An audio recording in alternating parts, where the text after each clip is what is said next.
Okay, we're back on, and getting back to television, you produced the miniseries From the Earth to the Moon, and that, I assume, came out of your Apollo 13 experience. Yeah, I got a credit on that, and even an Emmy. But outside of reading a few scripts and throwing in my 2 cents, which I was strictly a cheerleader, Tom Hanks was, so much the driving force on that. And Michael Bosstick, an executive at Imagine at the time, who was the executive involved in Apollo 13 because his father, Jerry Bosstick, had been one of the mission controllers during Apollo 13, and that's how Michael knew what a powerful human interest story it was.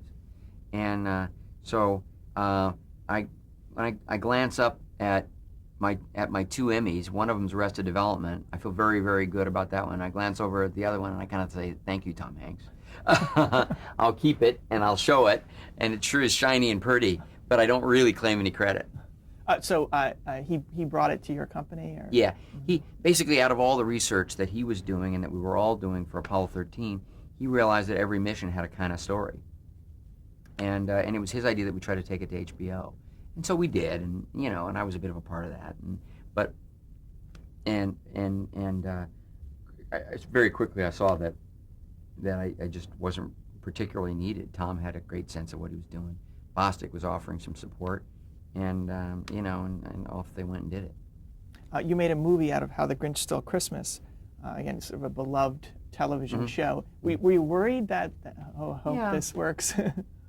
Well, I did How the Grinch Stole Christmas, and then I did Da Vinci Code. And I in both instances, I just kind of knew that there was something really significant about making a movie about these stories that was worth doing. But you're also just, inviting some criticism, and that there was going to be a certain percentage of the audience it was always just going to feel like you didn't live up to their expectations of what it could have been, because both are titles that stirred deep feelings in people for very different reasons. With How the Grinch Stole Christmas, I really went into that project because Brian really loved it and wanted it, and at first I had to pretend I was going to direct it. To when we went to meet Mrs. Geisel, and Dr. Seuss's widow, Theodore Geisel's widow. She's very protective, very intelligent woman, and my wife Cheryl and I kind of came up with a take on how to expand it. We were talking, and everyone liked my idea, and then I heard that Jim Carrey, who had done Liar Liar with our company and who I liked very much personally, he wanted to be the Grinch. So I honestly went into my meeting with Audrey Geisel sort of a little bit disingenuously, saying I was going to direct it, but really just trying to land it for the company and pitching my idea. And everyone was so delighted with my take on it. And I heard in that meeting that, in fact, Jim Carrey was, desperate to play the Grinch, that I left the meeting committed to directing it myself. I really didn't want to let anyone else have the experience, either of creating that world, or more importantly and significantly to me, getting to sort of direct Jim Carrey, bringing this cartoon character, this fantasy character to life. And it was a really hard movie to make, far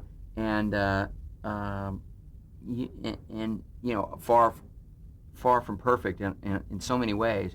But Jim Carrey as the Grinch is, to me, kind of cinematic history. I mean, I think in some years, people are going to really appreciate the genius of that performance. I was so disappointed he was not nominated in the Best Actor category for How the Grinch Stole Christmas, because that performance was as nuanced and as challenging as anything I've ever been around.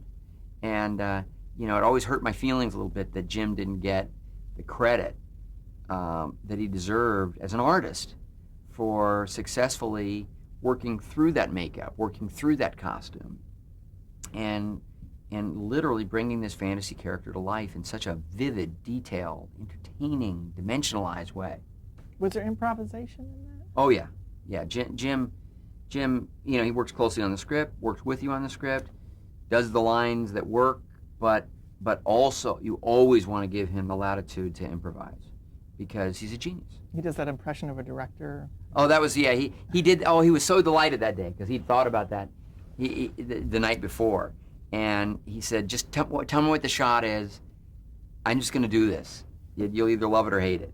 And he did it, and it was you know, I was really kind of moved by it, but I also thought it was hilariously funny and it stayed in the movie. Okay, let's talk a little bit about Arrested Development, which was a big hit for you and your company. How did the show come about? Well, we were trying to do internet content starting in like about 99, 90, yeah, I think it was 99. And DreamWorks and Imagine combined on a thing called Pop.com, which was sort of had we kept it going, which we didn't, it might have grown into sort of YouTube. I mean, it was that idea of making short films for the internet, creating an environment where people could upload their short films and things like that. And it, you know, we couldn't get it to work. We started it, it failed, it just didn't make business sense. We were out in front of it, it cost too much and stuff like that. So, but it, in my mind, I felt like there was maybe a new kind of lower cost sort of television that could be produced that would utilize a new kind of visual vocabulary that was coming out of reality television and docu-TV, sort of like Cops, but also the reality TV shows. And I'd done Ed TV, which was about it was before reality TV shows existed. The notion of just following people around and sort of, you know, Ed TV, they're airing it live. But I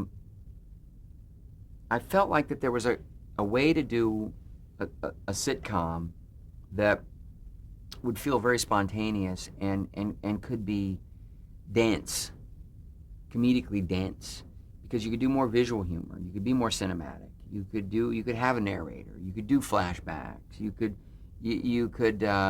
let a person say one thing and then you could expose them for the hypocrites that they are with a quick flashback, you know, and things like that, and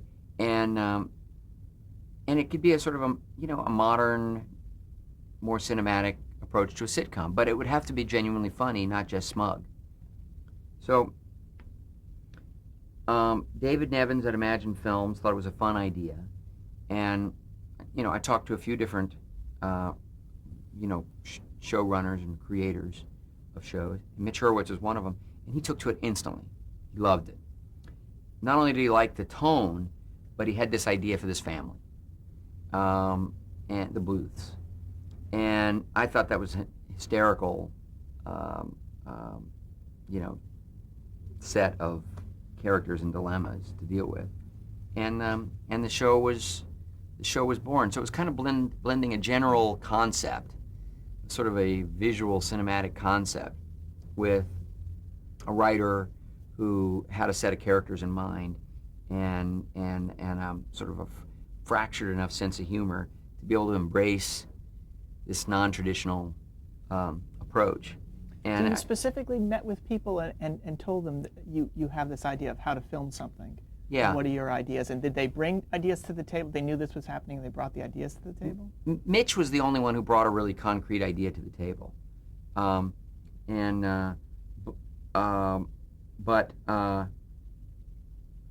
We kind of, David Nevins and I thought it should be a family show. I also thought that single camera comedies are always plagued with the burden of limited production schedule. So they never get to rehearse and experiment the way multiple camera shows done in front of an audience get to do. So the jokes don't get refined, the actors don't get to explore. There's not, the sort of the refinement that occurs. So I thought that if you use this sort of docu feel with, very naturalistic lighting and a couple of cameras handheld, and it was really loose, you could create an environment where writers could be on the set, people could be riffing and experimenting, and it's not like you'd have all week to evolve a scene, but you'd have hours to develop a scene and focus on it and try all kinds of things. And initially it was supposed to be more improvisational, but the fact is that, and Mitch was for that, but Mitch's pilot script was so strong that the actors didn't really want to riff with it. They just wanted to do Mitch's writing. I mean, and they did improvise a little bit. They'd bend the words here and there. But for the most part, Mitch and then later the staff, wrote those scripts in a way that, those hilarious actors just wanted to do what was written, more or less. Was there any downside to filming that way? Well, I think that it takes some getting used to watch a show that way, because the setup, the payoff, isn't rolling out in the kind of rhythm that you're accustomed to. So if you're a little distracted and you're kind of watching the show out of the corner of your eye, or you're a little tired and you just want to escape, it requires a little more concentration to really get the jokes. And I think one of the reasons it never got great ratings is because it's not necessarily a relaxing show to watch. It's not put your feet up, kick back, and at least not for sort of anyone over the age of about 35. It's noisy, it's busy, you have to really listen. But to those who like that density, they love it. And in fact, one of the shows that we kept sort of saying, we were inspired by was really The Simpsons, because they jump around in time, they do cultural reference jokes, they follow different characters, different storylines, it's visually busy, they'll cut to a scene just for a joke and then cut back to another scene. And we were sort of trying to do some of that in a live action way. Now, after you had the pilot done, how did you come to bring it to the Fox network?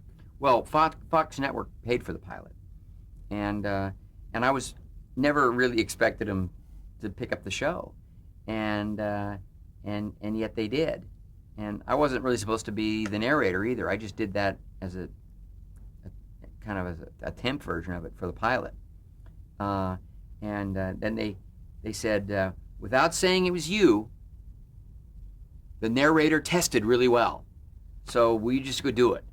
And I agreed to do it, and I had a blast being the narrator. And you're uncredited. Yeah, I'm uncredited.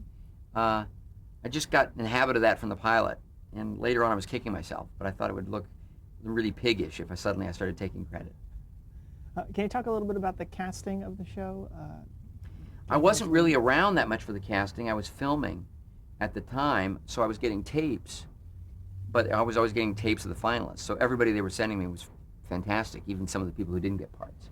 So actors responded to the script so well that they really had a. And I think it's one of the greatest casts to ever be assembled from day one. Lots of time casts grow and evolve and find their characters and so forth. But here you had,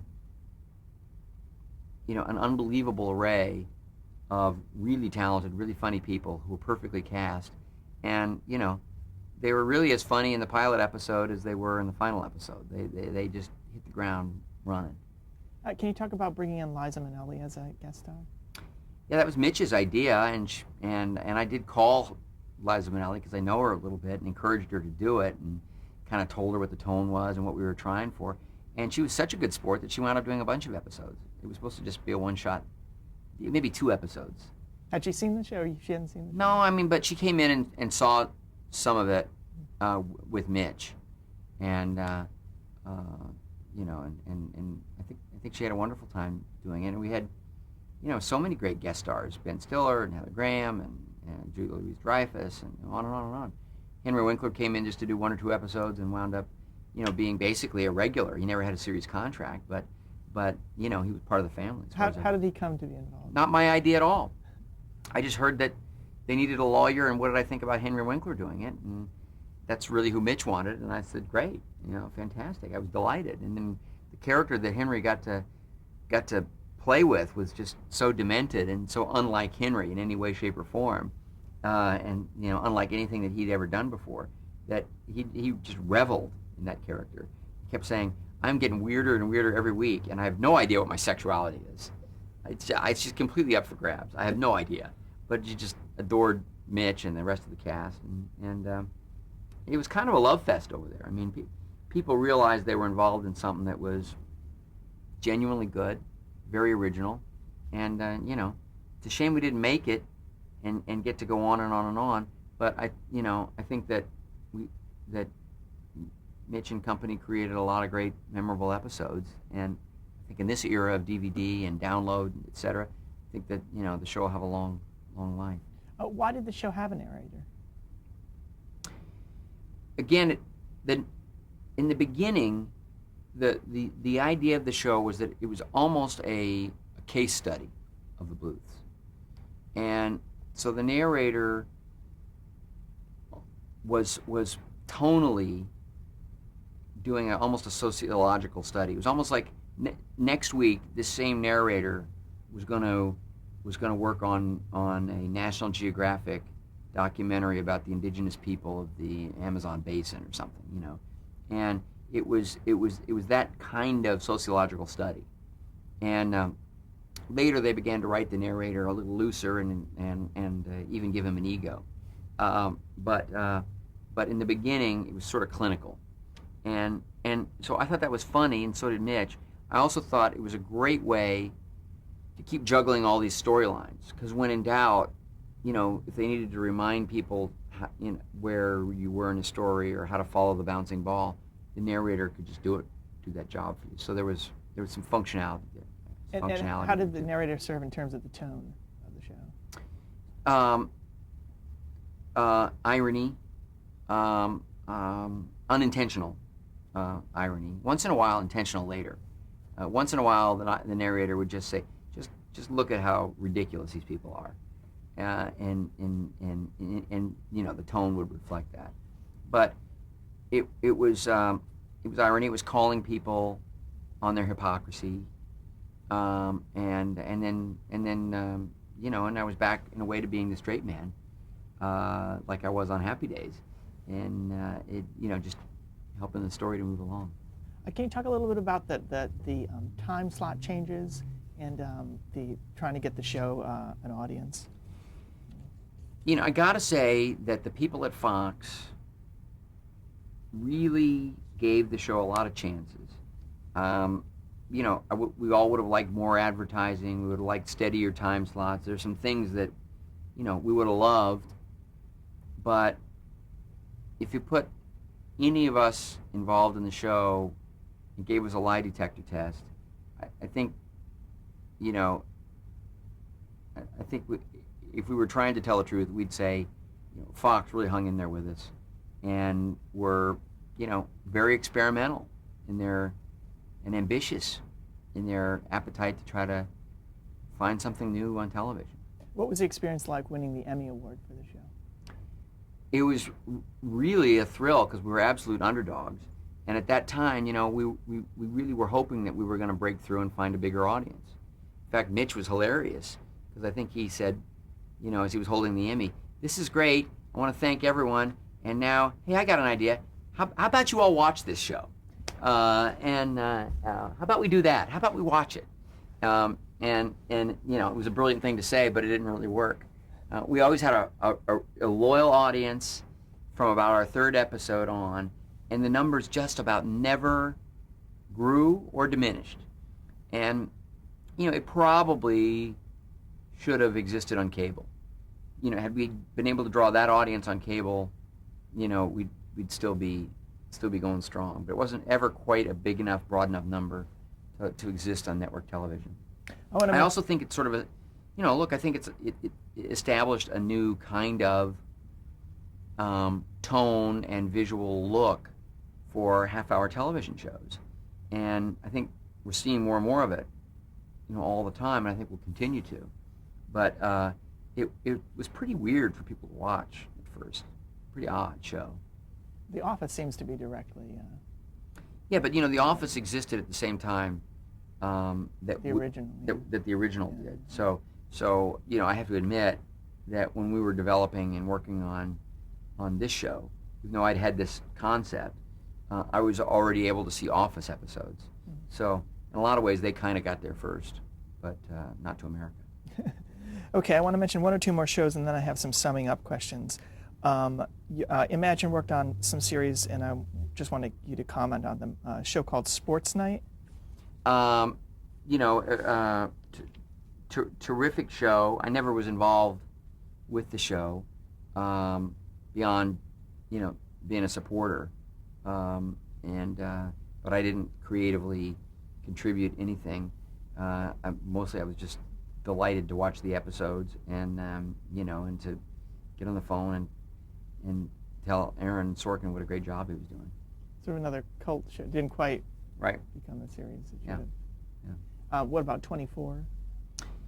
Much more of a Brian Grazer show. I've never read a script in advance or had a creative meeting about 24. I think it's fantastic. I'm a tremendous fan, and but I actually my name was on the show for the first year, and I realized I was busy. I wasn't working on it. I wasn't a part of it. I was a little embarrassed by it, and I happily removed it to make room for others. And it just inappropriate for me to have my name on the show. You might have another Emmy. I might have. Yeah, there you go. But I wouldn't have deserved it. All right, I just have a few summing up questions. What are your current projects? In television this year we have Friday Night Lights and Shark, starring Jimmy Woods. And those shows, in fact, we're excited today because the numbers are showing a little staying power, and so we have our fingers crossed there. 24 continues to be going strong. We've got a brand new show that we're hoping to get on the air called Beyond, which is a really challenging show to do, creatively, rich with potential. Could be wildly entertaining, but really, really hard to do. And kind of science fiction meets science fact, and it's an adventure story every week. And it's one I have been working on a little bit, and it's I really hope it gets its chance. You're shooting a pilot, in other words?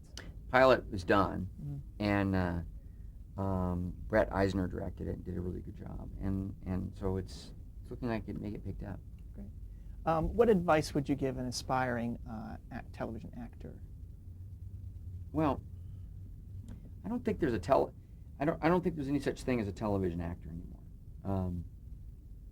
I think finally, I think the mediums have kind of blended.